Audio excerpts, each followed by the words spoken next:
Learners, कैसे हैं आप सब लोग। चलिए आपकी पीआईबी ज्ञान की क्लास शुरू करते हैं।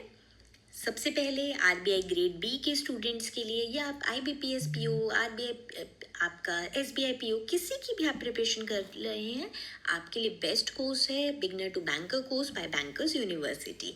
2026 के लिए देखिए, 2026 स्टार्ट हुए 3 महीने हो चुके हैं, कोर्स स्टार्ट हुए भी टाइम हो चुका है। जल्दी से कैचअप कीजिए, फाइनेंशियल ईयर भी नेक्स्ट आ चुका है।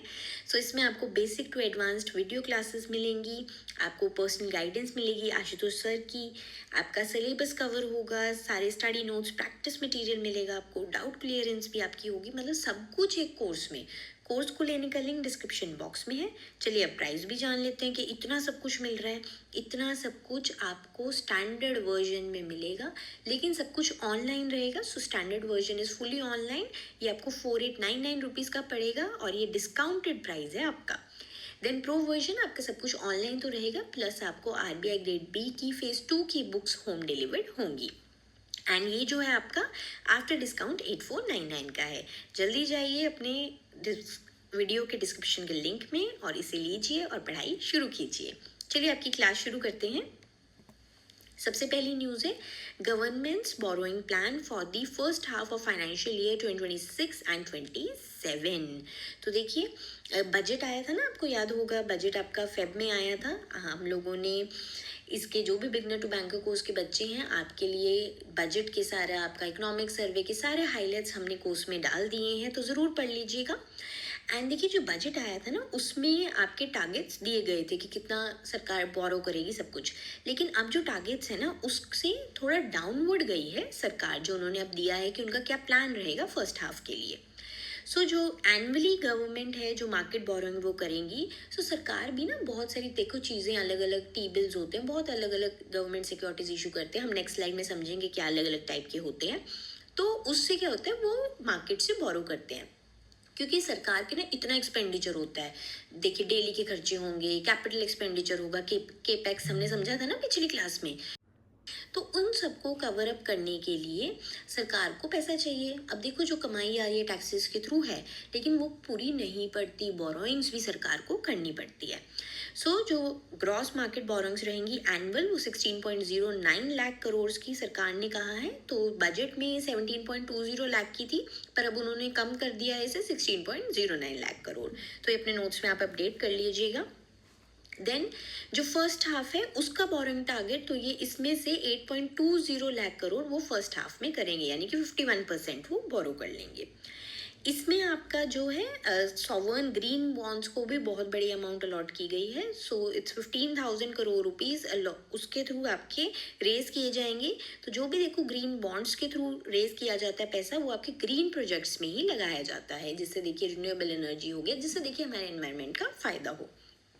चलिए इसके साथ साथ जो आपका फर्स्ट क्वार्टर रहेगा एंडिंग जून 2026, यानी कि आपका अप्रैल में जून का जो पीरियड रहेगा, उसमें गवर्नमेंट 24,000 करोड़ वीकली करेगी for 12 weeks from treasury bills.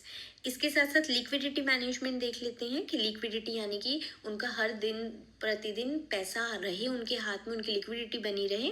इसके लिए सरकार ने 2 ऑप्शंस रखे हैं, वेज एंड मीन्स एडवांसेस। तो इसमें क्या है, आरबीआई सरकार को एक तरह से लोन देती है। सो आरबीआई ने WMA लिमिट जो फर्स्ट हाफ के लिए है आपकी, वो रखी है 2.50 लाख करोड़ की। और इसके साथ साथ ग्रीन शू ऑप्शन भी सरकार ने ओपन रखा है।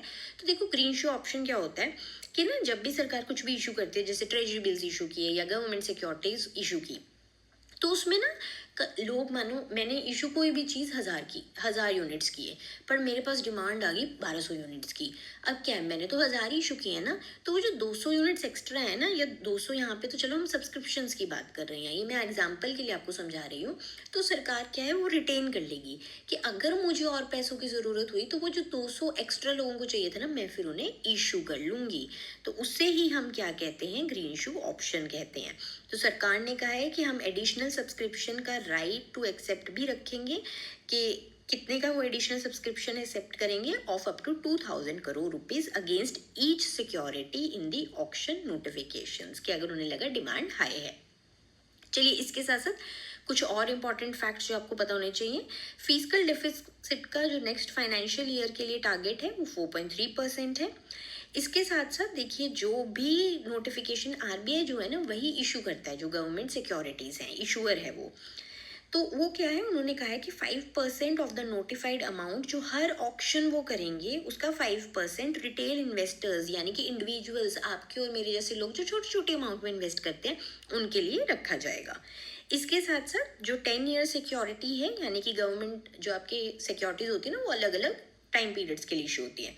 तो जो 10 साल के लिए इशू होगी ना, वो सबसे सिग्निफिकेंट कंपोनेंट, मतलब सबसे ज़्यादा वही इशू की जाएगी। 29% जो पैसा सरकार बोरो करेगी वो उसी के थ्रू करेगी। चलिए अब हम टर्म्स, हमने इतनी पढ़ी हैं पिछली स्लाइड में, तो वो समझ भी लेते हैं। सबसे पहले हैं ट्रेजरी बिल्स। तो जो ट्रेजरी बिल्स हैं आपके, ये शॉर्ट टर्म डेट इंस्ट्रूमेंट्स होते हैं जो सेंट्रल गवर्नमेंट सिर्फ इशू कर सकती है, मतलब स्टेट नहीं करती, सिर्फ सेंट्रल गवर्नमेंट इशू करती है। शॉर्ट टर्म है तो यानी 1 साल से कम टाइम के लिए होते हैं। शॉर्ट टर्म लिक्विडिटी को ही मैनेज करने के लिए इशू किए जाते हैं। अब देखिए ये क्या है, ये जीरो कूपन सिक्योरिटीज होती हैं। अब अगर किसी ने क्लासेस अटेंड की हुई हैं कोर्स में फाइनेंस एंड मैनेजमेंट की, तो उन्हें पता होगा जीरो कूपन सिक्योरिटीज क्या होती हैं। सो जीरो कूपन सिक्योरिटीज आपकी वो होती हैं जिसमें आपका जो यहाँ पे टी बिल है ना, उसको डिस्काउंट पे इशू किया जाता है। चलो एग्जांपल से समझते हैं। मानो फेस वैल्यू है ट्रेजरी बिल की 100 रुपए की, ठीक है, लेकिन सरकार वो आपको बेचेगी 95 रुपए में, ठीक है। और जब उसकी मेच्योरिटी होगी, मानो उसकी मेच्योरिटी आपकी हुई है 91 डेज में, सो 91 डेज के बाद वो आपको 100 रुपये देगी उस पर पूरे, यानी कि आपने वो 5 रुपये कमाया। सो इसलिए इनको जीरो कूपन सिक्योरिटीज बोलते हैं। मतलब कूपन मतलब इंटरेस्ट, कोई इंटरेस्ट नहीं पे करते वो क्या करते हैं, डिस्काउंट टू फेस वैल्यू पे इशू करते हैं। फेस वैल्यू जैसे एग्जांपल में 100 रुपये होगी, उससे 5 रुपये डिस्काउंट पे आपको इशू किया 95 में, और जब मेच्योरिटी होती है तो आपको फुल वैल्यू यानी 100 रुपये पे करेंगे। मेच्योरिटी देखिए 3 ही टेन्योर्स हैं जिसमें ये इशू होते हैं। 91 डे का होता है, 182 डे का होता है, 364 डेज का होता है। दूसरा आपका होता है कैश मैनेजमेंट बिल्स। ये 2010 में आपके इंट्रोड्यूस हुए थे और ये भी शॉर्ट टर्म ही इंस्ट्रूमेंट्स हैं। ये जो सरकार के कैश फ्लो मिसमैचेस हैं उसको मीट करने के लिए इशू किया जाता है। और इनका यूजुअली आपका, क्योंकि देखो टी बिल्स शॉर्ट टर्म है लेकिन वो 91 डेज मिनिमम है, अब उससे भी कम टाइम के लिए अगर सरकार को जल्दी पैसा चाहिए तो उसके लिए आपके CMBs इशू होते हैं और इनका लेस देन 91 डेज आपका टेन्योर होता है। और ये भी सेम वही इशूड एट डिस्काउंट होते हैं and redeemed at par. Then आपकी डेटेड G-Secs यानी कि आपके डेटेड गवर्नमेंट सिक्योरिटीज या फिर गवर्नमेंट बॉन्ड्स जिन्हें हम कहते हैं। अब ये क्या है, ये ऊपर से ऊपर दोनों शॉर्ट टर्म थे, ये अब लॉन्ग टर्म वाला हो गया। ये 5 से लेके 50 साल तक के टेन्योर के लिए सरकार इशू करती है। और इसमें क्या है, इसमें आपका फिक्स्ड या फ्लोटिंग इंटरेस्ट रेट रहता है जिसे कूपन बोलते हैं, ठीक है। और यूजुअली ये सेमी एनुअली पेड होता है, लेकिन देखो अलग अलग हो सकता है। सरकार की मर्जी है कि वो किस ऑक्शन में, किन उस पे गवर्नमेंट बॉन्ड्स पे अलग अलग तरीके से वो कर सकते हैं, ठीक है। लेकिन यूजुअली जो इंटरेस्ट रेट बताया जाता है ना, वो आपका एनुअल वाला होता है। जैसे कि अगर मानो 9% गवर्नमेंट बॉन्ड्स है तो मतलब वो 9% एनुअल रेट है। देन देखिए टाइप्स क्या क्या होते हैं आपके गवर्नमेंट बॉन्ड्स के। फिक्स्ड रेट बॉन्ड्स, जिसका जो है कुछ अनटिल मेच्योरिटी सेम ही रहेगा, 9% बोला है तो हर साल वही मिलेगा। फ्लोटिंग रेट बॉन्ड्स, इसमें क्या होता है, जो इंटरेस्ट रेट होते हैं वो सरकार बताती है कि इतने इंटरवल के बाद हम चेंज करेंगे, 6 महीने हो सकता है, कोई भी इंटरवल वो बोलेंगे और वो कहेंगे कि हम उसे चेंज करेंगे। देन सॉवरेन ग्रीन बॉन्ड्स होते हैं। ये क्या है, ये उन्हीं प्रोजेक्ट्स को आपके फंड करने के लिए उठाया जाता है पैसा जिससे कार्बन एमिशंस हमारी इकोनॉमी में कम हो, एनवायरनमेंट बेटर हो। देन नेक्स्ट है स्टेट डेवलपमेंट लोन्स। तो ये क्या है, ये अब स्टेट गवर्नमेंट्स इशू करती हैं, उनको भी तो देखो पैसा चाहिए ना, स्टेट के भी तो प्रोजेक्ट्स होते हैं।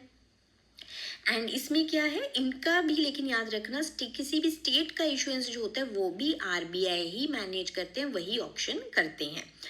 एंड ये जो है आपके जो स्टेट डेवलपमेंटल लोन्स है ना, इनका जो रेट होता है ना, कूपन रेट होता है, वो हायर रहता है देन सेंट्रल गवर्नमेंट। क्योंकि देखो क्या होता है, सेंट्रल गवर्नमेंट ना बहुत लोगों का विश्वास है, ट्रस्ट है, और लोग बहुत इजीली उसमें पैसा डालना चाहते हैं, तो उनकी मतलब क्रेडिट वर्दीनेस ज़्यादा है। लेकिन SDL मतलब स्टेट्स को थोड़ा इसमें इशू होता है, उतना लाना, लोगों को सब्सक्रिप्शंस लाना, तो इसलिए वो यूजुअली यील्ड हायर देते हैं। देन जो हैं ये देखिए चाइनीज स्टेट्स इशू करती हैं, लेकिन इनकी भी सेफ्टी उतनी ही है, ये भी सेंट्रल गवर्नमेंट के साथ ही माने जाते हैं कि उतने जितने ही ये सेफ हैं। एंड अगर मानो कोई भी दिक्कत होती है, so RBI has the power to make repayments from the state central tax allocations if necessary. अगर स्टेट डिफॉल्ट करता है तो आरबीआई के पास पावर है। चलिए, इसके बाद आती हैं आपकी स्पेशल पर्पस सिक्योरिटीज। इसमें आपके सोवरेन गोल्ड बॉन्ड्स हो गए। अब ये क्या है, ये वो बॉन्ड्स हैं जिनकी आपकी बैकिंग इनसे होती है, गोल्ड में होती है, तो ग्राम्स ऑफ गोल्ड से इनकी बैकिंग होती है और इनका 2.5% फिक्स्ड इंटरेस्ट रहता है plus the capital appreciation of gold. तो गोल्ड का जितना मार्केट में प्राइस पड़ेगा ना, वो भी आपको मिलेगा। और इस पे जो भी आपको कैपिटल एप्रिसिएशन मिलता है ना, मतलब गोल्ड का जो प्राइस है, उसको हम कैपिटल गेन्स बोलते हैं। वो टैक्स एग्जेम्प्ट रहता है इफ हेल्ड अंटिल मेच्योरिटी, और मेच्योरिटी इसकी 8 ईयर्स की रहती है। देन आपके फ्लोटिंग रेट सेविंग्स बॉन्ड भी होते हैं, 2020 में आपके ये इशू होने शुरू हुए थे। देन ये रिटेल ओनली प्रोडक्ट है और इसका 7 ईयर का टेन्योर है। एंड रेट जो है आपका नेशनल सेविंग सर्टिफिकेट से टाइड है, प्लस उस पर 0.35%, तो जो भी एनएससी का रेट होगा प्लस उसमें 0.35% करके वो ये रेट इस पर आपको मिलता है। देन फाइनली आ गया आपका वेज एंड मीन्स एडवांसेस। ये सरकार के लिए एक टेम्पोरेरी लोन फैसिलिटी होती है जो आरबीआई उन्हें देता है। सेंट्रल और स्टेट दोनों गवर्नमेंट्स को ये मिलती है कि अगर कोई टेम्परेरी मिसमैच है उनके, मानो कि मुझे पेमेंट सभी आनी है कहीं से, ठीक है, मेरे को आपके टैक्सेस की आनी है, कुछ आनी है, लेकिन मेरा अभी एक्सपेंस है, तो क्या करेंगे, वो लोन उठा लेंगे आरबीआई से थोड़ा टाइम के लिए कि जैसे ही मेरा आएंगी पेमेंट्स मैं आपको पैसे दे दूंगा। ये जो है under section 17 subsection 5 of RBI act 1934 के अंतर्गत आरबीआई देता है। देन ये लोन है, परमानेंट सोर्स ऑफ फंडिंग नहीं है। और जो गवर्नमेंट है उनको WMA with in 90 days settle करना होता है। रेट जो है इसका, जो रेपो रेट रहता है उस पर ही मिलता है ये। और अगर गवर्नमेंट जो है WMA लिमिट, जैसे कि हमने अभी पीछे देखा था ना आरबीआई ने सेट किया, उससे ज़्यादा लेती है या फिर 90 डे ड्यूरेशन से ज़्यादा रखती है, तो फिर वो ओडी बन जाता है सरकार की। और ओडी का जो रेट रहता है आपका, वो रेपो रेट से 2% ऊपर फिर उन्हें देना पड़ेगा। चलिए नेक्स्ट है Sadhvi Niranjan Jyoti ji assume charge as chairperson of NCBC. So ये बहुत ही इंपॉर्टेंट न्यूज़ है, नाम जरूर याद रखिए कि किसने चार्ज लिया है। सो एनसीबीसी के बारे में हम जान लेते हैं। एनसीबीसी आपका national commission for backward classes है। ये कॉन्स्टिट्यूशनल बॉडी है और under ministry of social justice and empowerment ये काम करती है।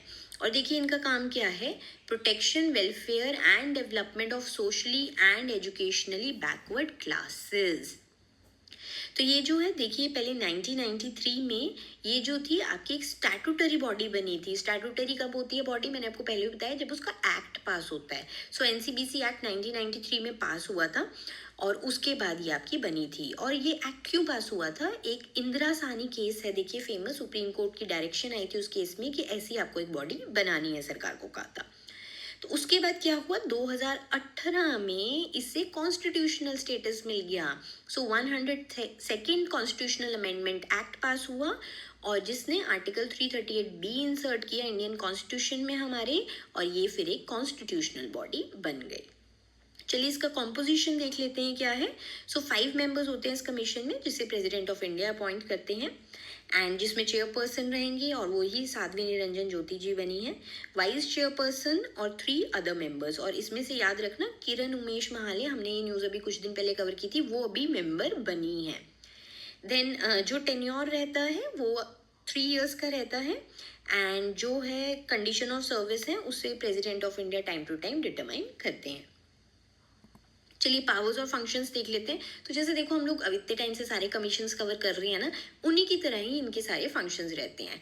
अगर कोई भी लगता है उन्हें मैटर है जिससे सेफ गार्ड आपकी जो भी बैकवर्ड क्लासेस है उनका अंडरमाइन हो रहा है राइट्स है कुछ, तो उसकी वो इन्वेस्टिगेशन कर सकते हैं, मॉनिटर करते हैं। कोई कंप्लेंट आती है तो उसके लिए वो इंक्वायरी भी कर सकते हैं।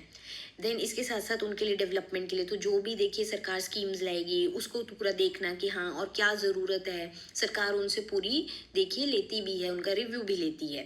देन इसके साथ साथ उनके पास सिविल कोर्ट की भी पावर्स हैं। अगर मानो कोई कंप्लेंट आती है ना, तो वो समन कर सकते हैं, बुला सकते हैं और एनफोर्स कर सकते हैं कि जिसके खिलाफ कंप्लेंट आई है कि आके हमें बताओ, अटेंडेंस दो, जो कोर्ट करता है ना जैसे।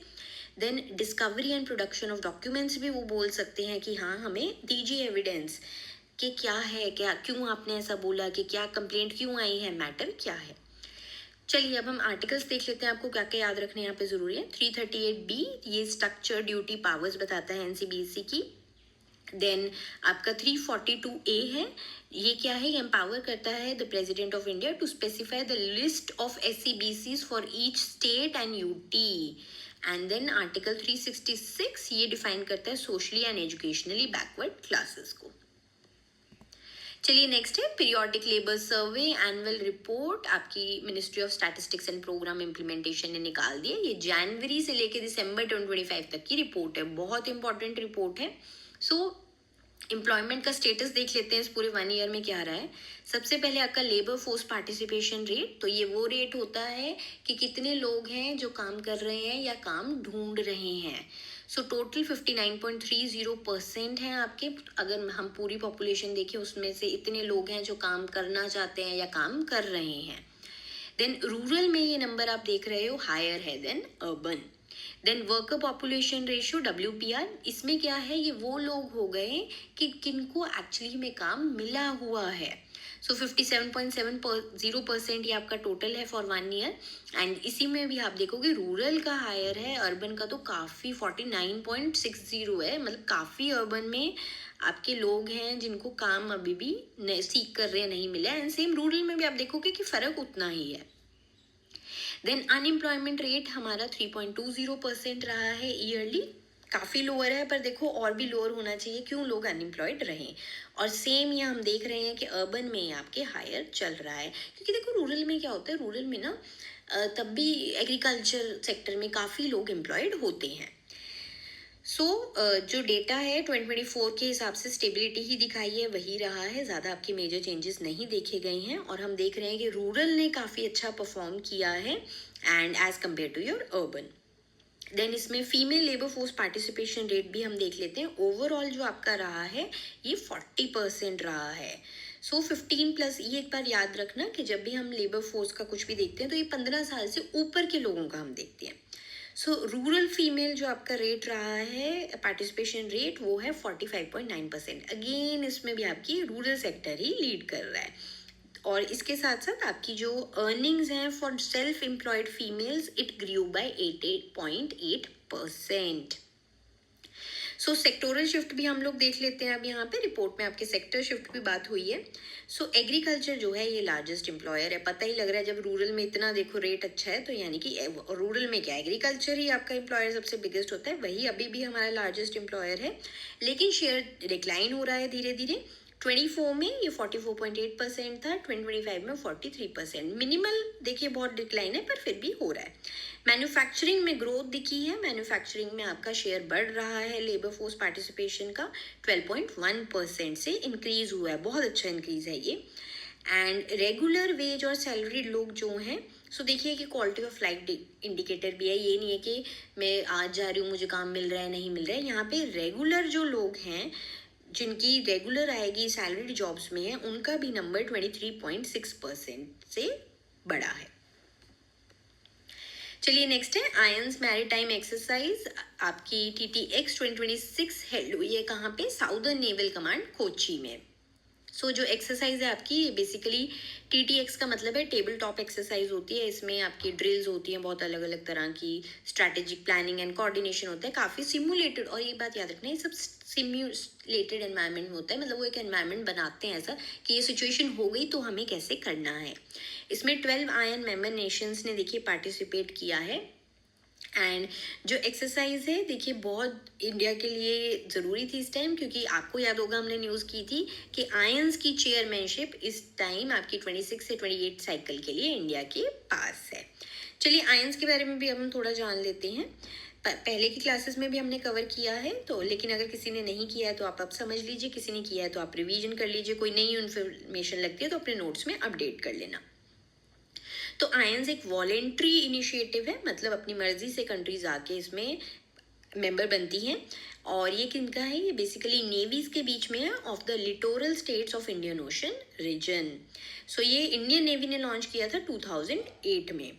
एंड ये क्या है, इसमें मीटिंग्स वो लोग करते हैं कि हम कैसे इंडियन ओशन रीजन में सेफ्टी को बनाए रखें। मेंबरशिप इसकी देख लेते हैं, 25 मेंबर्स हैं इसके एज ऑफ 2026, जो 4 सब रीजन्स में आपके डिवाइडेड हैं, South Asia, West Asia, East African and South East African या ऑस्ट्रेलियन। इसके साथ साथ 10 ऑब्जर्वर नेशंस भी हैं हमारे, चाइना, जर्मनी, जापान, रशिया, और अभी लेटेस्ट ये बात याद रखना, सबसे न्यूली एडेड 2026 में फिलीपींस हुआ है, ये आपके लिए इंपॉर्टेंट क्वेश्चन बन सकता है। चेयरमैनशिप आपकी जो है इस टाइम इंडिया के पास है, हमने रॉयल थाई नेवी से ली थी ये फेब 2026 में। चलिए नेक्स्ट है MOEFCC यानी कि ministry of environment and climate change, जो है उन्होंने WWF इंडिया के साथ मिलकर ऑर्गेनाइज किया है awareness campaign to mark 20 years of Earth Hour. So Earth Hour आपका 2026, जिसका आपका थीम था give an hour for earth. तो ये कैंपेन है, देखिए हर साल किया जाता है, जिसमें ना हम लोग 60 मिनट्स के लिए सिर्फ प्लैनेट पॉजिटिव एक्टिविटी करते हैं। हम मतलब अर्थ को, अपने प्लैनेट को डेडिकेट करते हैं, वो 1 घंटा, वो 60 मिनट, जिसमें हम पेड़ लगाएंगे, प्लास्टिक की सफाई होगी, ये सब कुछ, मतलब सब कुछ जो क्या है प्लैनेट के लिए अच्छा है। इसमें क्या है आपका 8:30 to 9:30 PM इस साल, वैसे तो हर साल होता है आपका स्विच ऑफ, मतलब कि सारे इलेक्ट्रिसिटी अप्लायंसेज आप स्विच ऑफ करते हो। देखिए ये ना 2007 से ग्लोबली सेलिब्रेट किया जाता है, लेकिन 2026 देखिए 20 साल हो चुके हैं, तो बहुत इसके लिए एक माइलस्टोन था। WWF के बारे में भी चलिए बात कर लेते हैं। World wide fund for nature है ये, याद रखना, ये कोई लीग नहीं है। ये वर्ल्ड का लीडिंग इंडिपेंडेंट कंजर्वेशन ऑर्गेनाइजेशन है, जो 100 कंट्रीज के साथ देखिए मिलके हर कंट्री में स्टेप्स ले रहा है एनवायरनमेंट को बचाने के। ये अप्रैल 29, 1961 को बनाया गया था। किससे?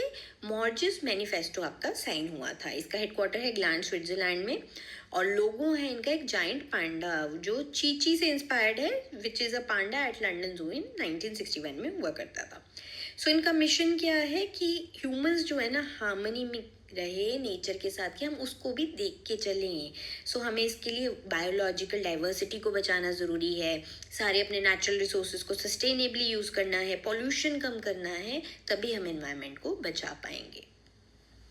चलिए WWF इंडिया के बारे में भी हम बात कर लेते हैं। तो देखिए एक चैरिटेबल पब्लिक ट्रस्ट है जो 1969 में एस्टैब्लिश हुई थी, और देखिए ये इन्होंने काफ़ी मिलके, इंडिया और WWF ने मिलके ये इस ट्रस्ट के थ्रू काफ़ी काम किया है, वाइल्ड लाइफ कंजर्वेशन पे किया है। तो हमारी जो फ्लैगशिप स्पीशीज़ हैं जैसे कि tiger, elephant, rhino, snow leopard, तो जितने भी प्रोजेक्ट्स होते हैं उनमें ये मिलके काम करते हैं।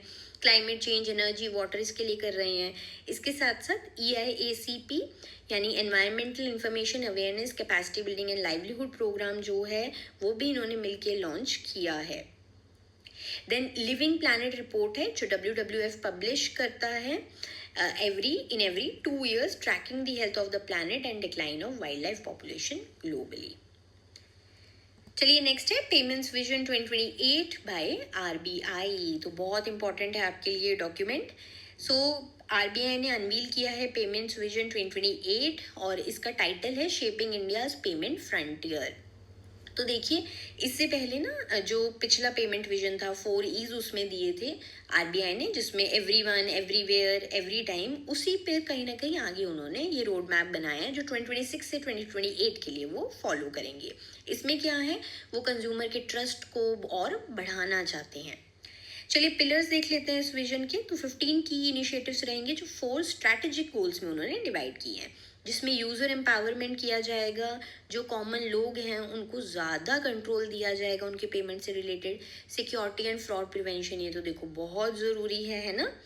इसके लिए शेयर्ड रिस्पॉन्सिबिलिटी मॉडल बनाया जाएगा। MSME सपोर्ट, स्मॉल बिजनेसेस के लिए और बेटर एनवायरनमेंट बनाया जाएगा पेमेंट्स का। ग्लोबल डोमिनेंस, तो रिड्यूसिंग फ्रिक्शन इन क्रॉस बॉर्डर पेमेंट्स को भी और आसान किया जाएगा। इसके साथ साथ और क्या फीचर्स हैं जो गेम चेंजिंग रहेंगे यूजर्स के लिए। Universal switch on end of control. देखो जैसे कार्ड के हमारे पास कंट्रोल होते हैं ना, कार्ड कभी भी अपना बंद करवा सकते हैं। यूजर्स को एनेबल और डिसेबल बटन मिल जाएगा for all digital payment modes, मतलब UPI, MPS। मेरे को जो अपना बंद करना है ना सिस्टम, कोई भी मेथड मेरे हाथ में है, मेरे को कब बंद करना है, ठीक है। Then payment switching service. इसमें क्या है, अकाउंट पोर्टेबिलिटी, मतलब देखो कि नई चीज़, अभी तक हम फ़ोन के नंबर करते थे पोर्ट। अगर मानिए आप अपना बैंक अकाउंट स्विच करते हैं या फिर बैंक्स कोई मर्ज हो जाते हैं, ये जो सर्विस है it will allow you to seamlessly migrate all your standing payment instructions and recurring mandates without manual resetup. ये नहीं है कि मैंने पोर्ट किया तो मेरे को अब सब कुछ, भाई अगर मैंने एफडी की कोई लगा रखी है कुछ है, मैं सब पोर्ट कराती फिरूँ, ना ना, सब कुछ पोर्ट हो जाएगा उस पर। देन शेयर्ड रिस्पॉन्सिबिलिटी फ्रेमवर्क रहेगा। साइबर फ्रॉड के विक्टिम्स को बचाने के लिए आरबीआई जो है वो देखिए नया एक मॉडल एक्सप्लोर कर रहे हैं, जिसमें क्या है, जो बेनिफिशियरी बैंक्स हैं, इशूइंग बैंक्स हैं, उन दोनों में लाइबिलिटी आपकी शेयर होगी। यानी कि जिन्होंने भी अनऑथराइज ट्रांजैक्शन जिन भी दो बैंकों के बीच में हुई है, उन दोनों पर अब इसका इफेक्ट आएगा। इसके साथ साथ आपके ई चेक यानी कि इलेक्ट्रॉनिक चेक्स का भी प्रावधान लेकर आएंगे। इसमें क्या है, आरबीआई अभी इस पे स्टडी कर रहा है कि अभी देखो हमारे फिजिकल चेक्स का सिस्टम है, उससे हम कैसे इलेक्ट्रॉनिक चेक्स पे जा सकें, जिससे क्या होगा, पेपर भी बचेगा। इसके साथ साथ बिजनेस इकोसिस्टम को बूस्ट करने के लिए उन्होंने क्या क्या इसमें बात की है।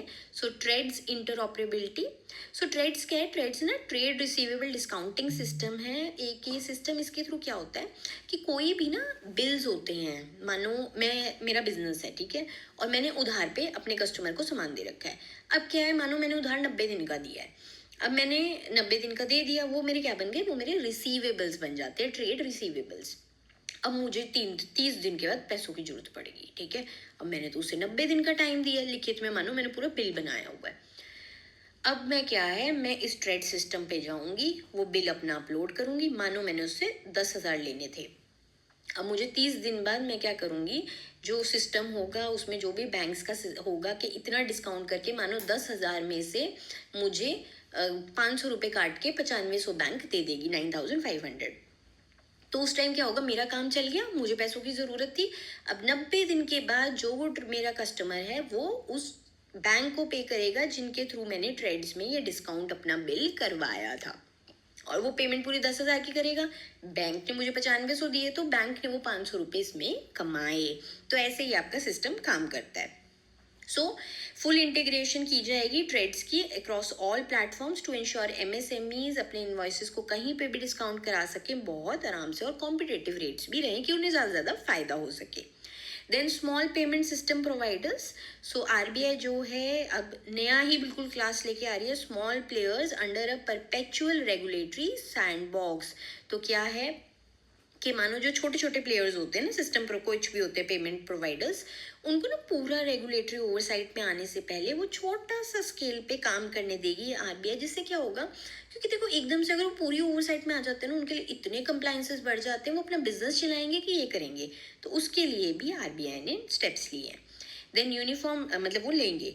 Then uniform domestic legal entity identifier, तो एक यूनिक कोड बनाया जाएगा to identify non individual parties in financial transactions. चलिए सिक्योरिटी और टेक इनोवेशंस में भी देख लेते हैं। साइबर की रिस्क इंडिकेटर्स। एक फ्रेमवर्क बनाया जा रहा है for non bank payment operators to provide early warning signals for potential security breaches. AI enable data access रहेगी। AI पावर्ड रिपोजिटरी बनेगी for all payment data to help in research led policy making and transparency. Finally expanded regulatory ambit, तो जितने भी large e commerce marketplaces हैं या फिर कुछ भी सेंट्रलाइज प्लेटफॉर्म्स हैं जिनमें बहुत पेमेंट्स होती हैं दिन की बहुत सारा, वो लाई जाएंगी under direct RBI regulation to ensure systemic stability. चलिए नेक्स्ट है successful hatching of a great Indian bustard chick in Gujarat after a gap of 10 years। तो बहुत देखिए अच्छी बात है, एनवायरनमेंट के लिए कुछ भी अच्छा होता है तो हमारे लिए अच्छी बात है ना। तो देखिए किस तरह हुआ है, ये जंप स्टार्ट अप्रोच इसके लिए यूज की गई है। एक कंजर्वेशन स्ट्रैटेजी होती है, और ये किसने, ये आपकी ministry of environment, wild life institute of India और forest department of Rajasthan and Gujarat ने मिलकर इस अप्रोच को यूज किया है।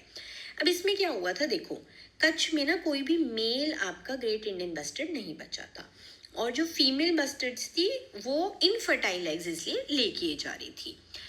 अब इन्होंने क्या किया, under your jump start approach एक फर्टाइल कैप्टिव ब्रेड जो एग है ना उसको सोर्स किया फ्रॉम कंजर्वेशन ब्रीडिंग सेंटर है साम राजस्थान में। तो वहाँ पर इनके पास है पॉपुलेशन, वहाँ से इन्होंने एग लिया। अब इसे 770 किलोमीटर इन्होंने हैंड हेल्ड पोर्टेबल इंक्यूबेटर के थ्रू कहाँ जाके आपके गुजरात में जाके इसे रखा, ठीक है। 19 आवर जर्नी करके वो एक तरह से जो एग था ना, फर्टाइल एग, वहाँ उन्होंने रखा। अब मार्च 22, 2026 को साइंटिस्ट ने क्या किया, जो इनफर्टाइल एग था ना, जो हमने फीमेल की अभी बात की थी कि ऊपर वो इनफर्टाइल एग्स आपके वो कर रही थी ले, उससे उन्होंने फर्टाइल वन को जो लाए थे ना वो लोग साम राजस्थान से, उससे बदल दिया। अब जो आपकी वाइल्ड ग्रेट इंडियन बस्टर्ड थी वो फॉस्टर मदर बन गई एक तरह से उस इनक्यूबेटेड एग की। तो ये इन्होंने पूरा जंप स्टार्ट अप्रोच किया है। चलिए ग्रेट इंडियन बस्टर्ड के बारे में जान लेते हैं। ये वर्ल्ड की most critically endangered flying birds में से एक है। IUCN की रेड लिस्ट का स्टेटस है critically endangered. Wild life protection act के शेड्यूल 1 में आते हैं, मतलब इन्हें हाईएस्ट प्रोटेक्शन दी जाती है। साइट्स के ये अपेंडिक्स 1 में आते हैं।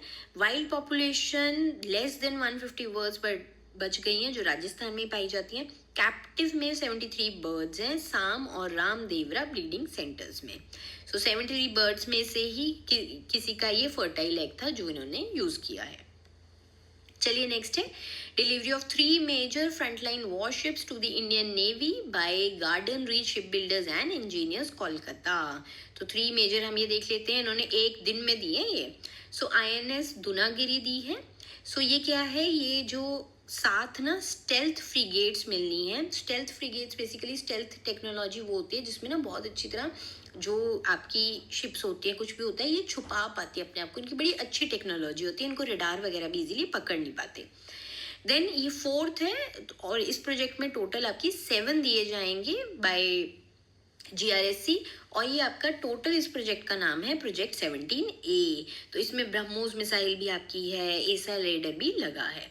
सो ये 4th है। इससे पहले 1st, 2nd, 3rd के नाम भी आपके गिवन है। INS Nilgiri, INS Himgiri, INS Udayagiri, जो ऑलरेडी इंडियन नेवी को दी जा चुकी है। देन दूसरा जो उन्होंने दिया है वो है INS संशोधक। ये भी 4th और फाइनल शिप है of the survey vessel large project. ये बेसिकली हाइड्रोग्राफिक सर्वेज और ओशनोग्राफिक डेटा कलेक्शन के लिए बनाया गया है। इसके भी नाम जो फर्स्ट था वो INS संधायक था, सेकंड INS निर्देशक था, थर्ड INS इक्षक था। अब INS संशोधक जो है वो डिलीवर किया गया है। देन आगरे जो है वो 4th है आपकी of 8 anti submarine warfare shallow water craft. So ये जो है आपका एंटी सबमरीन वॉरफेयर और सर्विलेंस के लिए यूज होता है। Then next is delivery of Malwan. This is second anti-submarine warfare shallow watercraft which is built by Cochin Shipyard Limited, Kochi. तो देखो कुछ क्या है, कुछ आपके GRSC बनाता है, कुछ आपका कोचीन शिपयार्ड लिमिटेड बनाता है। अब जो ये मालवान है ये वो है जिसे कोचीन शिपयार्ड लिमिटेड बना रहा है और ये आपकी माहे क्लास की हैं। सो ये भी आपकी same anti submarine warfare surveillance के लिए बनाई गई है। तो इसमें जो है ये सेकंड है, फर्स्ट जो थी आपकी वो INS माहे थी, अब सेकंड INS मालवान हो गई। चलिए नेक्स्ट है सॉलिड वेस्ट मैनेजमेंट रूल्स 2026 जो कि आपके April 1, 2026 से इफेक्ट में आ गए हैं। तो देख लेते हैं ये रूल्स क्या हैं। सो मैंडेटरी 4 स्ट्रीम सेग्रीगेशन रहेगी 4 प्रकार में। पहले क्या होता था, 2 प्रकार में कचरा आपका डिवाइड करना होता था, घरों में भी और बिजनेसेस में भी। अब 4 प्रकार में किया जाएगा। सबसे पहले गीला कचरा, वेट वेस्ट, किचन का हो गया, आपके फ्रूट्स वेजिटेबल्स हो गए, ये सब कुछ। देन आपका ड्राई वेस्ट जैसे कि प्लास्टिक, पेपर, जो सूखा होता है सब कुछ। देन सैनिटरी वेस्ट जिसमें आपके डाइपर्स, सैनिटरी टॉवल्स, टैम्पून्स, ये सब कुछ आएंगे।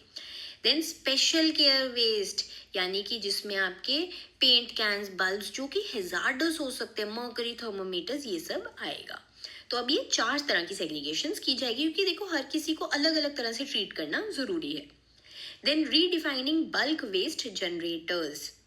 सो रूल जो है इनमें अब जो है, पहले क्या था एम्बिग्विटी था, अब इन्हें क्लियर कर दिया गया है कि किसी बल्क वेस्ट जनरेटर्स माना जाएगा जहाँ पे floor area is 20,000 square metres और मोर। देन वाटर कंजम्पशन जो है 40,000 लीटर्स पर डे और more. Waste generation is 100 kg per day और मोर। तो इसमें से कोई भी एक पूरा होगा उसको बल्क वेस्ट जनरेटर माना जाएगा और इनकी रिस्पॉन्सिबिलिटी बढ़ाई जाएगी। सो इनको क्या है, they are legally accountable for complete life cycle of their waste, मतलब वो वेस्ट को पूरा घुमाना उन्होंने ही है इकोनॉमी में, उनकी पूरी रिसाइकलिंग सब कुछ रीयूजिंग उन्हीं को ही करनी है. So they must process wet waste on site और ऑब्टेन, एंड उनको पूरा सर्टिफिकेट लेना पड़ता है from authorise processors. Then industrial mandate, so refuse derived fuel. So landfills में देखिए अब इतना कचरा इकट्ठा हो रहा है, उसको कम करने के लिए रूल्स जो है उसमें RDF. So RDF is fuel produced from non recyclable high calorific dry waste से आपका एक फ्यूल प्रोड्यूस होता है which is refuse derived fuel. So इसमें जो है इंडस्ट्रियल यूनिट्स जो अभी सॉलिड फ्यूल यूज कर रहे हैं उनको कहा गया है कि इससे जो फ्यूल आपका डिराइव होगा वो आप यूज कीजिए. इससे क्या है, देखिए कंपनीज लगेंगी, इंडस्ट्रीज लगेंगी, वो इस वेस्ट को यूज करके फ्यूल बनाएंगी. एंड जो सब्स्टिट्यूशन रेट है स्टार्ट्स एट 5%, के इन इंडस्ट्रीज को 5% यूज करना शुरू करना है और नेक्स्ट 6 ईयर्स में उन्हें वो 5 से 15% लेके जाना है कि आपको वो RDF आपका रिफ्यूज डिराइव फ्यूल ही आपको यूज करना है. Then next is digital governance and land allocation. So आपका जो है कोई भी अगर मानिए जनरेशन से लेके कलेक्ट करता है टू बायो माइनिंग डिस्पोजल, कुछ भी काम करता है आपके वेस्ट से related, it will be tracked on national portal and all waste processing facilities must submit quarterly digital reports. इसके साथ साथ जो लैंड एलोकेट होती है फॉर सॉलिड वेस्ट उसके भी स्पीड अप करने के लिए रूल्स में अपग्रेडेड क्राइटेरिया है for buffer zones around facilities with a capacity exceeding 5 tons per day, मतलब अपने ही अराउंड बफर जोन्स आप बनाओ. देन लैंडफिल्स जो हैं अब उनमें रेस्ट्रिक्ट किया जाएगा कि सिर्फ non recyclable non energy recoverable waste ही डालना है. अभी क्या हो रहा है लैंडफिल्स में ना, हर तरह का वेस्ट जा रहा है जो रिसाइकलेबल भी होना है. उससे क्या हो रहा है, देखो भरती जा रही है, पहाड़ बनते जा रहे हैं कचरे के. उसके लिए ये स्टेप्स लिए गए हैं. Then special provisions for hilly areas and islands, तो टूरिस्ट के लिए देखिए रेगुलेशंस बनी है कि वेस्ट मैनेजमेंट इंफ्रास्ट्रक्चर प्रॉपर्ली बनना चाहिए, क्योंकि देखो क्या हो रहा है कि टूरिज्म जहाँ ज़्यादा हो रहा है वहाँ पे कचरा इकट्ठा होता जा रहा है ना. इसके साथ साथ एनवायरमेंटल फी भी मैंडेटरी है. It can be levied on tourist to fund specialised waste collection in these ecological sensitive zones. चलिए नेक्स्ट है over 41 lakh applications amounting to 1,06,306 crore process through Jan Samarth portal. सो ये सरकार का पोर्टल है और इसमें बैंक्स ने अभी तक 35.07 लाख बेनिफिशरीज को वो डिजिटल अप्रूवल के थ्रू लोन्स दे चुके हैं अमाउंटिंग टू 84,365.55 करोड़. तो देखो कितना अप्लाई हुआ था और कितना उसमें से ऑनलाइन ही मिल चुका है डिजिटल इसी के थ्रू. सो ये इस पोर्टल का नोडल डिपार्टमेंट है आपका department of financial services under ministry of finance. ये सिंगल विंडो फैसिलिटी बनाई गई है फॉर क्रेडिट लिंक स्कीम्स. तो इसमें सरकार की 15 सेंट्रल गवर्नमेंट स्कीम्स के अंतर्गत आप अप्लाई कर सकते हैं और 254 मेंबर लेंडिंग इंस्टीट्यूशंस इस पोर्टल पर हैं. Next is 99.92% villages of the country covered with banking outlets. तो बैंकिंग की या तो ब्रांच है या आपके बैंकिंग कॉरेस्पॉन्डेंट है या फिर हमारी पेमेंट्स बैंक की ब्रांच है विद इन 5 किलोमीटर रेडियस. तो देखिए बहुत अच्छा नंबर है ये. सो ये जो है ये आपका ट्रैक किया गया है थ्रू जन धन दर्शक ऐप. सो ये एक GIS प्लेटफॉर्म है. इसमें बैंक्स जो हैं वो अपने ब्रांचेस की लोकेशन अपनी टैग करते हैं, ATMs की करते हैं, अपने बैंकिंग कॉरेस्पॉन्डेंट्स की करते हैं. जो ऐप है वो अनकवर्ड विलेजेस को आइडेंटिफाई करता है that do not have banking touch point with in 5 kilometre. और ये जो विलेजेस हैं इनको भी फिर स्पेसिफिक बैंक्स को एलोकेट किया गया by state level bankers committee और union territory level bankers committee to open new outlets. और ये करते करते कवरेज आपकी 99.92% हो चुकी है. चलिए नेक्स्ट है quick estimate of index of industrial production and use base index for month of Feb 2026. Base year है इसका 2011-12. बेस ईयर ना याद रखना क्योंकि बदले हैं ना इस बार, तो फिर GDP का जैसे बदला है तो फिर ना आपको ये क्वेश्चन आ सकते हैं. सो डेटा से क्या पता चला है कि जो इंडस्ट्रियल आउटपुट है वो ईयर ऑन ईयर फेब के मंथ में 5.2% इंक्रीज हुआ है. पिछले महीने 5.1 हुआ था, इस महीने 5.2, तो आपका स्टेडीली बढ़ रहा है. चलिए सेक्टर वाइज देख लेते हैं। आईआईपी ना आपका बेसिकली 3 प्राइमरी सेक्टर्स में डिवाइड होता है, मैन्युफैक्चरिंग, माइनिंग, इलेक्ट्रिसिटी। मैन्युफैक्चरिंग का वेटेज सबसे हाई रहता है। मैन्युफैक्चरिंग में 6% की ग्रोथ देखी गई है, माइनिंग में 3.1, इलेक्ट्रिसिटी 2.3। तो मेजरली आपकी ग्रोथ मैन्युफैक्चरिंग की वजह से ही है। सो मैन्युफैक्चरिंग में 23 इंडस्ट्री ग्रुप्स हैं, जिसमें से 14 में पॉजिटिव ग्रोथ आई है। टॉप परफॉर्मर्स आपके motor vehicles and trailers, basic metals और मशीनरी एंड इक्विपमेंट रहे हैं। यूज बेस्ड क्लासिफिकेशन तो देखो, 2 क्लासिफिकेशन होती है आपकी आईआईपी की, सेक्टर वाइज और यूज बेस्ड। सो यूज बेस्ड सेक्टर वाइज देखो, मैन्युफैक्चरर्स की तरफ से हो गई, प्रोड्यूसर की तरफ से। यूज बेस्ड आपकी कस्टमर की तरफ से, कंज्यूमर की तरफ से हो जाती है। इसमें आपके कैपिटल गुड्स में सबसे ज़्यादा इंक्रीज है, 12.5% का। इंफ्रास्ट्रक्चर में 11.2। इंटरमीडिएट गुड्स वो होती हैं जो आगे किसी और गुड्स की प्रोडक्शन में यूज होती है, 7.7% का। कंज्यूमर ड्यूरेबल्स में 7.3%। प्राइमरी गुड्स में 1.8%। और जो कंज्यूमर नॉन ड्यूरेबल्स है ना, उसमें -0.6%। यही एक चीज़ है, पर बहुत आपका लिमिटेड माइनस है। चलिए अब एनालिसिस भी देख लेते हैं इसका। कैपिटल गुड्स में हम देख रहे हैं बहुत ही अच्छी ग्रोथ है, इंफ्रास्ट्रक्चर गुड्स में भी आपकी है। इंडिया का इसका मतलब क्या है कि कैपेक्स जो है ना वो बहुत अच्छा चल रहा है। अब देखो, जब कैपेक्स बढ़ता है, हमने पिछली क्लास में क्या समझा था, आपके एसेट्स बढ़ रहे हैं, वो प्रोडक्टिविटी बढ़ाएंगे। देन कंजम्पशन, आपके कंज्यूमर नॉन ड्यूरेबल्स हम देख रहे हैं नेगेटिव हैं। ये क्यों है? नॉन ड्यूरेबल्स बेसिकली आपके फूड, एफएमसीजी प्रोडक्ट्स ये सब होते हैं। इसमें क्या है, that while your urban consumer is spending, the mass market और rural consumer is still under pressure. वो नहीं अभी भी अपने खान पान और इस पे पैसा लगा पा रहे। देखो, ये जरूरी तो है ही है ना, मेन आप काम कर क्यों, सब चीजें हैं क्यों है तो फूड के लिए ही है ना, खाने के लिए है। देन इसके साथ साथ देखिए, एनालिस्ट ने ये भी कहा है कि फेब में तो अच्छा नंबर है, लेकिन अब जैसे हम जानते हैं मार्च में वेस्ट एशिया का क्राइसिस चल रहा है, आपके सप्लाई चेन सब कुछ, फूड प्राइसेस इतना इम्पैक्टेड है, तो इसकी वजह से मार्च के नंबर नीचे जा सकते हैं। चलिए नेक्स्ट है, prime minister Narendra Modi inaugurated the Samrat Samprati museum at the कोबा तीर्थ इन गांधीनगर, गुजरात। ये म्यूजियम जो है आपका, ये ट्रिब्यूट है टू सम्राट संप्राति। ये ग्रैंडसन थे ऑफ एम्परर अशोका, और इन्हें बेसिकली बहुत इन्होंने लेजेंडरी थे in Jain tradition for his efforts in spreading Jainism and his deep commitment to non violence. Inauguration देखिए आपके महावीर जयंती के साथ ही कोइंसाइड कर रही है। नेक्स्ट है 14th ministerial conference MC14 of World Trade Organization WTO in Yaounde, Cameroon हुई है आपकी मार्च 26 से मार्च 30 तक। आपने सुना भी होगा, बहुत ही न्यूज़ में रही। आउटकम्स देख लेते हैं इसका। इसमें क्या है, आपके कुछ ज़्यादा हो नहीं पाया क्योंकि बहुत कॉन्सेंसस लैग किया था सारे मेंबर्स के बीच में। देखिए, ई कॉमर्स मॉरिटेरियम लैप्सेस हुए हैं। 1998 से जो WTO के मेंबर्स हैं ना, उन्होंने एग्री किया था कि वो कोई भी कस्टम ड्यूटीज नहीं लगाएंगे ऑन इलेक्ट्रॉनिक ट्रांसमिशंस। तो मानिए कोई भी अगर एक कंट्री से दूसरे कंट्री सॉफ्टवेयर, म्यूजिक, ऐसा कुछ भी जाता है ना, उस पर हम नहीं लगाएंगे। लेकिन इस पे डिसएग्रीमेंट हुआ है बिटवीन USA एंड ब्राज़ील और इंडिया के बीच में। इसमें क्या है, US ने कहा है कि इसको 5 ईयर की और एक्सटेंशन दो, लेकिन ब्राज़ील और इंडिया कह रहे हैं कि इसको ये चीज़ और एक्सटेंड नहीं होनी चाहिए। इसकी वजह से भी इश्यूज रहे। देन फिशरीज के सब्सिडीज की बात हुई।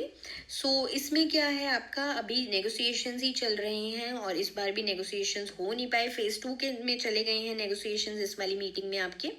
इसमें गोल क्या है कि सब्सिडीज एलिमिनेट करनी है आपकी फिशरीज पे बेसिकली। देन इन्वेस्टमेंट फैसिलिटेशन पे चाइना लेड प्लूरिलेटरल प्रपोजल आया है which is backed by 120+ members to include investment facilitation in WTO framework, और इसे इंडिया ने ब्लॉक किया क्योंकि इंडिया क्या कहता है कि non trade issues should not be part of WTO mandate, के ये तो नॉन ट्रेड है, ये आप WTO में क्यों लेकर आ रहे हो। देन डिस्प्यूट सेटलमेंट रिफॉर्म की भी बताने की बात की गई। फुली फंक्शनल सिस्टम देखिए अभी नहीं है, रिस्टोर करना जरूरी है, पहले होता था लेकिन उसे हटा दिया गया था। लेकिन अभी भी इस मैकेनिज्म पर कोई भी बात नहीं हुई है कि अगर कोई WTO की नहीं ट्रीटीज को या चीज़ों को मानता है तो कहाँ जाएगा, एपिलेट बॉडी ही नहीं है। चलिए इंडिया की स्टेटमेंट्स और स्टैंड देख लेते हैं। तो श्री पीयूष गोयल जी ने हमें रिप्रेजेंट किया। सबसे पहले पब्लिक स्टॉक होल्डिंग पे बात हुई। सो इंडिया ने कहा है कि परमानेंट सॉल्यूशन लेके आए फॉर फूड सिक्योरिटी। देखो डब्ल्यूटीओ ना कहता है कि जैसे हमारे एमएसपी प्रोग्राम्स हैं, ठीक है, हम लोग सपोर्ट प्राइस देते हैं फार्मर्स को एंड सब्सिडीज भी इतनी देते हैं, तो हमारा कहीं ना कहीं खाना और फूड आइटम सस्ती हो जाती हैं ग्रेन्स। अब जब हम एक्सपोर्ट करेंगे तो वो भी सस्ती होगी। तो इस पर इशू है बाकी कंट्रीज को कि आपका एक्सपोर्ट कॉम्पिटिटिव हो जाता है। तो इस पर ही इंडिया का बात रही। उन्होंने कहा कि परमानेंट सोल्यूशन चाहिए हमें फॉर फूड सिक्योरिटी, क्योंकि हमें तो अपनी कंट्री की फूड सिक्योरिटी देखनी है ना। देन फिशरीज में इंडिया ने 25 ईयर ट्रांजिशन पीरियड मांगे for developing nations and permanent carve out for small scale artisanal fishers. कि ये कह रहे हैं कि आप कैसे ओवर फिशिंग और ये सब कह रहे हो कि वो लगा दो, क्योंकि छोटे वाले स्मॉल फिशर्स की भी तो बात करो ना। क्योंकि देखो इंडिया में ना बड़ी बड़ी इंडस्ट्री से ज़्यादा ना छोटे छोटे काम हैं फिशर्स अभी भी। ये जो है ना सारे डेवलप्ड नेशंस कर रहे हैं, क्योंकि उनको क्या लगता है, उनको है कि उनकी इंडस्ट्रीज चाहती है ये सब्सिडीज हटें, सब कुछ हटें, कि जिससे ना क्या हो रहा है, उनका सस्ता होता है, जिनको सब्सिडी मिलती है सामान। इंडस्ट्रीज की महंगी हो रही है चीज़, तो लोग उनका खरीदते नहीं है, इस वजह से ये रह रहा है दिक्कत। Then e-commerce में so India opposed a permanent moratorium stating it leads to massive revenue losses for developing nations. तो तभी वो चाहते हैं कि ये moratorium हटे and limits the policy space to regulate the digital economy. क्योंकि देखो इंडिया का तो बहुत बड़ा मार्केट है। Then WTO reform. So India कह रहा है कि WTO को अपने काम तो अपने आप को रिफॉर्म करने की ज़रूरत है, क्योंकि देखो इसमें बहुत इश्यूज रहते हैं WTO में। इवन कि आपकी ESI की क्लासेस में भी आपने ये चीज़ कवर की होगी। चलिए नेक्स्ट है WTO के बारे में जान लेते हैं। वर्ल्ड ट्रेड ऑर्गेनाइजेशन आपका इंटरनेशनल ऑर्गेनाइजेशन है जो ट्रेड के बीच लिए बात करता है। सो जनवरी 1 1995 को ये इस्टेब्लिश हुआ था। इसने गैट को आपके रिप्लेस किया था। हेडक्वार्टर्ड है जिनेवा स्विट्जरलैंड में। डायरेक्टर जनरल है इसके अभी डॉक्टर नजोकी ओकोंजो एवियाला जो नाइजीरिया से हैं। 166 मेंबर कंट्रीज हैं इसकी अभी। 98% का वर्ल्ड ट्रेड वो रिप्रेजेंट करती हैं। हाईएस्ट इनकी बॉडी होती है मिनिस्ट्रियल कॉन्फ्रेंस, वही जो ये अभी हुई है आपकी, जो हर 2 साल में मिलती है। फंक्शंस क्या हैं इनके? ट्रेड एग्रीमेंट्स एडमिनिस्टर करना मेंबर्स के बीच में, नेगोशिएशन के लिए फॉरम प्रोवाइड करना कि ट्रेड बैरियर्स जिससे कम हो सके कंट्रीज के बीच में, डिस्प्यूट कोई उठता है उसको सेटल करवाना कंट्रीज के बीच में, मेंबर्स के बीच में। देन टेक्निकल असिस्टेंस देना डेवलपिंग नेशंस को। चलिए नेक्स्ट है Nyaya Setu AI chatbot and mascot Dishika unveiled at Disha programme. और इसके साथ साथ Bhashini enables real time multilingual translation during vice president's address. तो पहले हम न्याय सेतु और जो मैस्कोट है उनकी दिशिका, उसके बारे में बात कर लेते हैं। सो न्याय सेतु क्या है आपका? AI पावर्ड लीगल असिस्टेंट है जो एक तरह से ब्रिज की तरह है between citizens and justice system. तो आप उस पर जाकर न्याय सेतु पे जाके कुछ भी लीगल असिस्टेंस लेना चाहे तो आपको मिलेगी। Then voice first and multilingual है आपका ये सिस्टम। सो इसे बिल्ड किया है डिजिटल इंडिया भाषिनी डिवीजन ने। और इसमें आपकी वॉइस आप यूज़ कर सकते हैं, अपने कुछ भी बोल के बात कर सकते हैं, टेक्स्ट में भी इंटरेक्शन कर सकते हैं मल्टीपल इंडियन लैंग्वेजेस में। देन इसके साथ साथ जो है इस सिस्टम को ट्रेन किया गया है on the latest legal frameworks. आपका भारतीय न्याय संहिता से पूरा इसके बारे में सिस्टम को पता है न्याय सेतु को। देन दिशिका जो है वो मैस्कॉट बनाया गया है। सो जो आपका बात करेगा AI वो मैस्कॉट अब दिशिका है उनका नाम। सो फ्रेंडली फेस है ऑफ द इनिशिएटिव और ये आपको पूरा आपके लीगल क्वेरीज इसके बारे में बताएंगे। देन पर्पस क्या है इसका आपका न्याय सेतु का? To help citizens understand their legal rights, court processes and next steps in their legal journey without needing an intermediary. इसके साथ साथ देखिए भाषिनी की भी बात हुई है। तो Bhashini is real time transaction. तो भाषिनी जो सिस्टम है उसमें एक श्रुत लेख सिस्टम है जिसमें क्या हुआ है कि जो वाइस प्रेसिडेंट ने एड्रेस दी ना वो रियल टाइम वो आपकी और लैंग्वेजेस में ट्रांसलेट हुई है थ्रू दिस श्रुत लेख सिस्टम। चलिए दिशा प्रोग्राम के बारे में भी बात कर लेते हैं। सो दिशा का मतलब क्या है आपका? Designing innovative solutions for holistic access to justice. ये एक सेंट्रल सेक्टर स्कीम है जिसे डिपार्टमेंट ऑफ जस्टिस चला रहा है और 21 से लेकर 26 5 ईयर्स के लिए इसका टाइम है। आउटले है 250 करोड़ रुपीस का। चलिए नेक्स्ट है IBC Amendment Bill 2026 passed by Lok Sabha. So Insolvency and Bankruptcy Code Amendment Bill 2026 है. बहुत देखिए आपका ज़रूरी है ये बिल. 2025 में इंट्रोड्यूस हुआ था, उसके बाद कमेटी को दिया गया था और अब वो कमेटी से उन्होंने कुछ अमेंडमेंट्स बताई. तो उसके बाद जो हमारी फाइनेंस मिनिस्टर है उन्होंने 12 की अमेंडमेंट्स के साथ उसे दोबारा रिकमेंडेशंस जो मिले थे उससे अमेंडमेंट्स डाल के उसे दोबारा आपका लेकर आए वो लोकसभा में. चलिए अब चेंजेस देख लेते हैं इसके थ्रू क्या क्या होंगे. तो सबसे पहले है creditor initiated insolvency resolution process. ये जो है ये सबसे इम्पॉर्टेंट फीचर है इस बिल का. सो इसमें क्या है, आपका जो क्रेडिटर्स है ना, मतलब जिनका भी पैसा नहीं मिला है, जो भी कोई मानो कंपनी बैंकरप्ट हो गई है, बिल्कुल ही डूब गई है, उनके पास पैसा नहीं है, तो क्रेडिटर्स कौन होते हैं? जिन्होंने भी उनको लोन दे रखे थे या पैसा दे रखा था, तो वो क्रेडिटर्स जो हैं वो आउट ऑफ कोर्ट भी इनिशिएशन कर सकते हैं. तो पहले जो प्रोसेस था ना उसकी जगह इमीडिएटली जो क्रेडिटर्स हैं उनको NCLT so national company law tribunal जाने की ज़रूरत नहीं है, वो इनिशिएट कर सकते हैं आउट ऑफ कोर्ट भी प्रोसेस. इसके लिए बस 51% ऑफ नोटिफाइड फाइनेंशियल क्रेडिटर्स का चाहिए by value. So financial creditors वो होते हैं जिनको कोई भी पैसे की देनदारी थी कंपनी की या किसी भी इंसान की. सो डेटर इन पोजेशन. सो इसमें क्या है आपका एग्जिस्टिंग बोर्ड ऑफ डायरेक्टर्स जो भी होंगे ना कंपनी के, जो भी बैंकरप्ट हो रही है, जो भी कंपनियां जो लिक्विडेशन में जा रही है under your insolvency and bankruptcy code, उनके एग्जिस्टिंग बोर्ड ऑफ डायरेक्टर्स ही जो है वही कंपनी को मैनेज करते रहेंगे during this whole process. Then इसके साथ साथ जो आपकी ये प्रोसेस है CIIRP की बात कर रही हूँ मैं, ठीक है. ये प्रोसेस 150 डेज में कंप्लीट होनी चाहिए और 45 डेज का इसके लिए एक्सटेंशन मिलेगा अगर आपके रीजंस प्रॉपर होंगे. इससे पहले जो था आपका CIRP होता है ना, सो ये क्या है, देखो हमने सारा डिटेल में पिछली क्लासेस में कवर किया हुआ है आपकी. आप अपने PIB की क्लासेस देखिए तो आपको ये पता होगा. पहले जो स्टैंडर्ड प्रोसीजर था ना आपका CIRP में वो 330 डेज का है, लेकिन CIIRP में ये 150 डेज प्लस 45 डे एक्सटेंशन का रह जाएगा. चलिए group and cross border insolvency की भी बिल में बात की गई है. सो अगर ग्रुप इंसॉल्वेंसी यानी बहुत एक ही जो ग्रुप के अंडर कंपनीज आती थी वो सभी इंसॉल्वेंट हो गई है, मतलब वो कह रहे हैं हमारा तो भाई दिवालिया निकल गया, हमारे पास पैसे नहीं है. सो इसमें क्या है, कॉमन बेंच एक NCLT का वो जो होगा वो सारी कंपनीज के लिए प्रोसीडिंग्स अब हियर कर पाएगा. पहले क्या होता था, हर के लिए अलग अलग फाइल करनी पड़ती थी. इसके साथ साथ क्रॉस बॉर्डर अगर इंसॉल्वेंसी होती है तो इसमें जो है आपके UN सिट्राल के जो मॉडल लॉ है उसके साथ अलाइन किए गए हैं इस बिल में हमारा लॉ. तो इसमें क्या है, एक मैकेनिज्म दिया जाता है to recognise foreign insolvency proceedings and enable Indian courts to cooperate with foreign jurisdictions to recover assets और मैनेज मल्टीनेशनल डिफॉल्ट्स. नेक्स्ट है आपकी जो टाइमलाइंस है और जुडिशियल डिसिप्लिन है उनको भी आपके, पहले क्या होता था देखो बहुत ज़्यादा डिलेज थे आपके लिटिगेशन में, तो उससे ना इस बिल का ना उतना लोगों को लगता था फायदेमंद है कि इतना डिलेड हो रहा है ना, तो उसमें भी चेंजेस किए गए हैं. सो 14 डे एडमिशन है. सो अगर कोई भी आपको फाइनेंशियल क्रेडिटर को लगता है कि डिफॉल्ट कर रहा है, ठीक है, सो जो एडजुडिकेटिंग अथॉरिटी होगी they must admit the case within 14 days. So no other criteria need to be examine. उनको कोई भी और क्राइटेरिया नहीं करना है. अगर फाइनेंशियल क्रेडिटर ने शो कर दिया डिफॉल्ट है तो उनको 14 दिन के अंदर केस एडमिट करना ही करना है. Then 30 day plan approval.